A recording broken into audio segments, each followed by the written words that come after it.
नमस्कार, हमारे YouTube channel पर आपका स्वागत है। आज मैं इस वीडियो के माध्यम से लखनऊ विश्वविद्यालय में संचालित होने वाले एमएड एंट्रेंस एग्ज़ाम के पैटर्न के बारे में बात करूंगा कि इसमें किस तरीके से क्वेश्चन पूछे जाएंगे और कौन कौन से सब्जेक्ट इसमें शामिल किए जाएंगे। जैसा कि आपको मालूम है कि एमएड एंट्रेंस एग्ज़ाम लखनऊ विश्वविद्यालय 11 सितंबर को करवा रही है। तो इस वीडियो के माध्यम से आपको पूरी जानकारी मिल जाएगी कि किस तरीके से एंट्रेंस एग्ज़ाम होना है, जिससे कि आप अपनी तैयारी और अच्छे से कर सकें। तो देखते हैं। सबसे पहले देखिए इसमें क्या क्या आएगा। पहला है मेंटल एबिलिटी टेस्ट, ये एमसीक्यू के आधार पर होगा। दूसरा है सब्जेक्ट कॉम्पिटेंस टेस्ट, ये भी एमसीक्यू के आधार पर होगा। तीसरा है सब्जेक्ट कॉम्पिटेंस टेस्ट, ये शॉर्ट आंसर यानी कि शॉर्ट क्वेश्चन टाइप का होगा। फिर उसके बाद से है लैंग्वेज कॉम्प्रिहेंशन हिंदी और लैंग्वेज कॉम्प्रिहेंशन इंग्लिश। अब इसमें देखा जाए कि मेंटल एबिलिटी टेस्ट कितने क्वेश्चन होंगे और कितने मार्क्स का होगा। तो मेंटल एबिलिटी टेस्ट जो है इसमें 100 क्वेश्चन होंगे और ये 100 मार्क्स का होगा। इस प्रकार ये एक क्वेश्चन एक नंबर का होगा, तो आपका 100 क्वेश्चन 100 मार्क्स का हो जाएगा। फिर उसी प्रकार से सब्जेक्ट कॉम्पिटेंस टेस्ट, इसमें ये भी एमसीक्यू के आधार पर होगा। इसमें 80 क्वेश्चंस होंगे और ये एक क्वेश्चन 1 मार्क्स का होगा, तो आपका 80 मार्क्स का ये हो जाएगा। और इसके लिए टाइम आपको अलॉट किया गया है 2 आवर्स यानी कि 2 घंटे। फिर उसके बाद से आएगा subject competence test short answer या शॉर्ट क्वेश्चन टाइप्स का। तो इसमें आपको 10 क्वेश्चन करने होंगे और हर क्वेश्चन 2 नंबर का होगा। तो आपको ये लिए जो क्वेश्चन पेपर होगा उसी में आपको एक क्वेश्चन के बाद थोड़ा सा स्पेस दिया गया होगा और उसमें आप उसका आंसर लिखेंगे। तो 10 अगर क्वेश्चन हो जाएंगे 2 मार्क्स के, तो आपका ये हो जाएगा 20। ठीक है। फिर आपका आएगा लैंग्वेज कॉम्प्रिहेंशन हिंदी या इंग्लिश, ये दोनों क्वेश्चन आएंगे 25 मार्क्स के। और इसमें आपको एक पैरा दिया गया होगा, उस पैरा के आधार पे आपको उनके क्वेश्चन आंसर छांट कर लिखने होंगे। इसमें भी कम से कम 5 क्वेश्चन हर लैंग्वेज में होता है और आपको दोनों लैंग्वेज अटैम्प्ट करनी है। इसमें कोई भी आपके पास ऑप्शन नहीं होगा कि आप हिंदी का कर लें और इंग्लिश का छोड़ दें या इंग्लिश का कर लें हिंदी का छोड़ दें।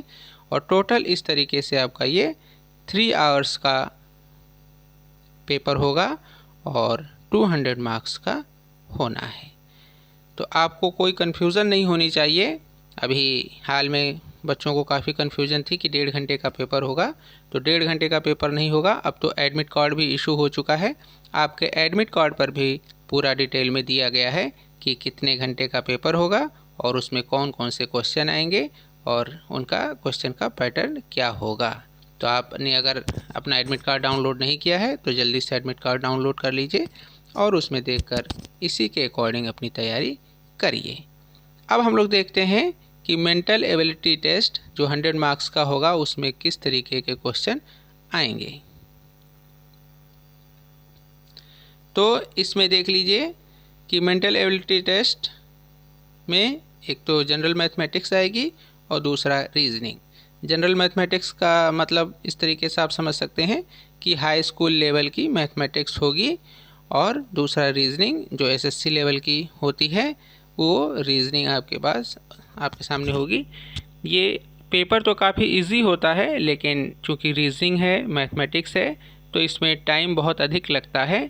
तो आपको इसकी अच्छी प्रैक्टिस करनी है जिससे कि आपका एग्ज़ाम सही समय से आप अपना पेपर दे पाएँ, आपके क्वेश्चन छूटे नहीं।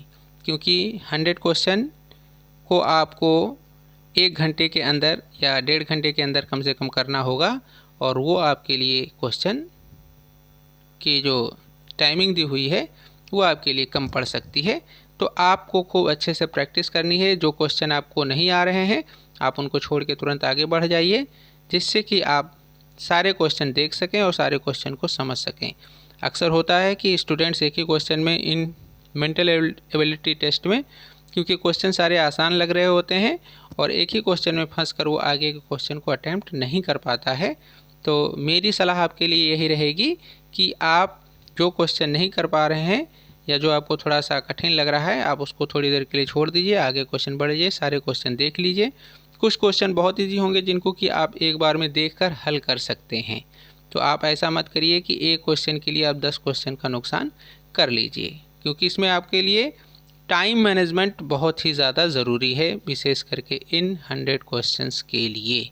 ये 100 क्वेश्चन आपके लिए अगर आप बहुत तेज़ी से करेंगे तब भी आपका 1 घंटा 1.5 घंटा क्वेश्चन में लग जाएगा, क्योंकि आपको मार्क्स एक ही मिलना है, तो हम क्यों अपना समय इसमें बर्बाद करें।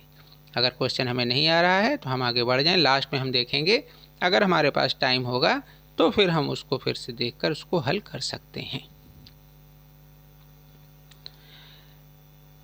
दूसरा है सब्जेक्ट कॉम्पिटेंस टेस्ट। इसमें कौन कौन से पेपर आएंगे, तो एक तरीके से जनरल आप ये समझ लीजिए कि आप बीएड के बाद ये टेस्ट दे रहे हैं, तो बीएड या बीएलएड के बाद, डीएलएड के बाद, तो जो पेपर आपको बीएड में बीएलएड में पढ़ाए जाते हैं मैक्सिमम उन्हीं से क्वेश्चन पूछे जाते हैं। तो मैंने सब्जेक्ट बना रखे हैं जिनसे कि क्वेश्चन आते हैं। पहला है एजुकेशनल फिलॉसफी, इससे मैक्सिमम क्वेश्चन पूछे जाते हैं। दूसरा है एजुकेशनल साइकोलॉजी, इससे भी मैक्सिमम क्वेश्चन पूछे जाते हैं। एजुकेशन टेक्नोलॉजी से क्वेश्चन पूछे जाते हैं। मेजरमेंट एंड इवेलुएशन से क्वेश्चन पूछे जाते हैं। एजुकेशनल मैनेजमेंट से क्वेश्चन पूछे जाते हैं। डेवलपमेंट ऑफ इंडियन एजुकेशन और गाइडेंस एंड काउंसलिंग, तो इससे मैक्सिमम क्वेश्चन पूछे जाते हैं। तो आपको अपना ये सिलेबस देख के जाना है और कोशिश करनी है कि आपको सारे क्वेश्चन अटेम्प्ट करने हैं, क्योंकि इसमें कोई भी नेगेटिव मार्किंग नहीं है। तो नेगेटिव मार्किंग अगर नहीं है तो आपको कोई भी क्वेश्चन नहीं छोड़ने हैं।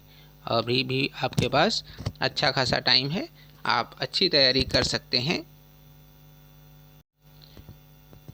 यहाँ पर जो डेवलपमेंट ऑफ इंडियन एजुकेशन दिया है ये आपके इस समय बीएड में और बीएलएड में नहीं है, तो आपको कंफ्यूज होने की ज़रूरत नहीं है। डेवलपमेंट ऑफ इंडियन एजुकेशन या इस समय आपके बीएड में और बीएलएड में जो सिलेबस में दिया गया है कंटेम्प्रेरी एजुकेशन इन इंडिया, तो भारत में समकालीन भारतीय शिक्षा, तो आप उसके हिसाब से भी इसको देख सकते हैं, जिसमें कि बौद्ध शिक्षा, वैदिककालीन शिक्षा, सारी चीज़ें आती हैं, सारे कमीशंस आते हैं।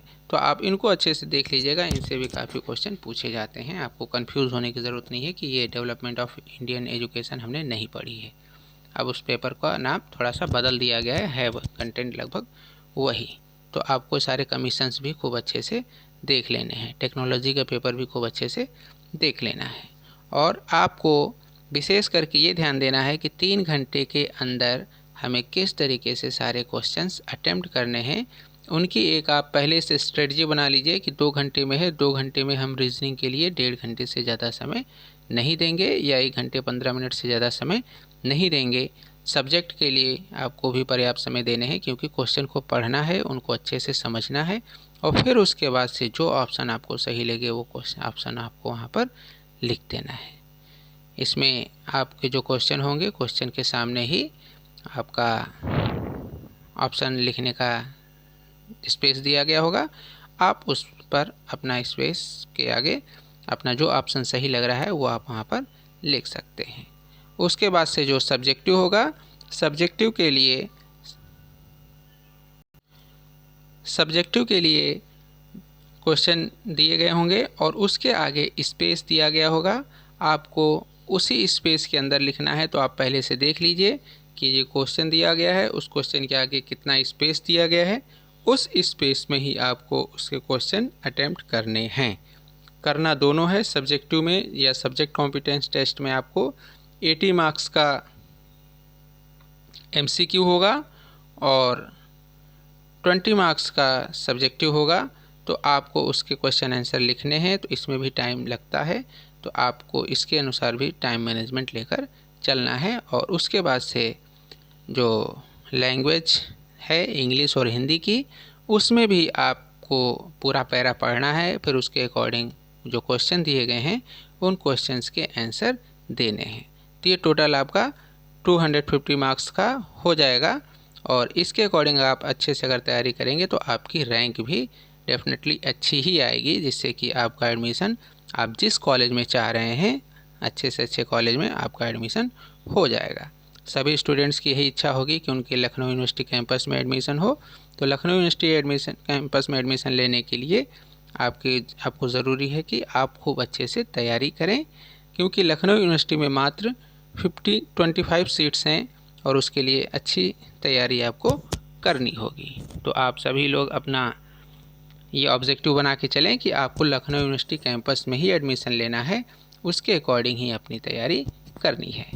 तो हमें उम्मीद है कि आपको ये वीडियो पसंद आया होगा, आपको इसमें सारी चीज़ें समझ में आ गई होंगी। अगर आपको लगता है कि कोई चीज़ और आपको इससे रिलेटेड पूछनी है तो आप हमसे इनबॉक्स में सवाल पूछ सकते हैं। धन्यवाद।